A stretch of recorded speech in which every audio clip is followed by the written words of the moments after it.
thir tu zong zong te in zawa in chibai ka buk le vek cheu ni voin hi July ni som paru sang ni som ni paru jing dar pole chan ve ania kan ria thawang in troi pui sap khachunga leimin na se em mai a hlenga chu leimin chuan tun din huna hian lir thei eng maza ta kha a block mek ni in kan ria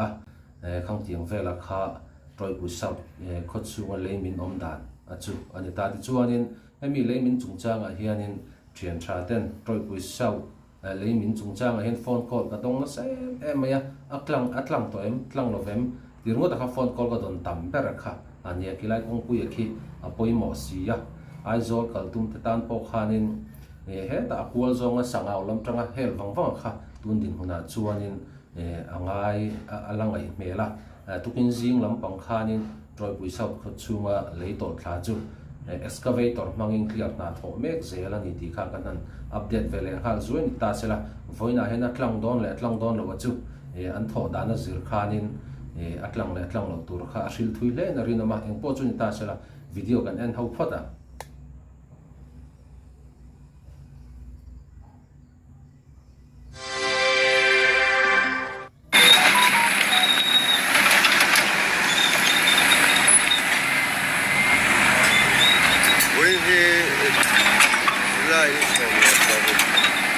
lại có con đi mía thì con mùi sâu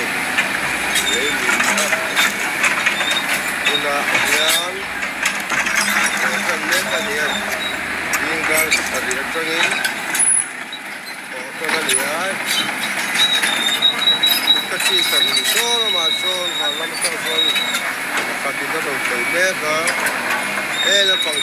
cái trang hiến pakhat na khoi baka với tại là mà hay là cái này liang qua cái tập chuan đang tì mấy cái tì rồi mấy tì baka thì lại tan con cho mà là mà cho nên cái gì pakhat na lại á chim là mà cho nên pakhat na lại rồi baka cái gì pakhat na nên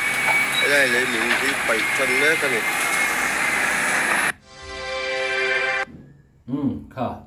kha latest video chu aneta video tharber kha aneta troi pui sau leimin troi pui sau leimin chu te khanin video kan en tang khan tilom zia te pok an hre thiam tura te po ngai taila voina hianin tlang man mai thei man long mai thei ti kha video cover tu khanin asoya kha troi pui sau leimin chungchanga update kan ron siam thei chu le phot ta sela chanchin thar kan hre rul kan ron come back le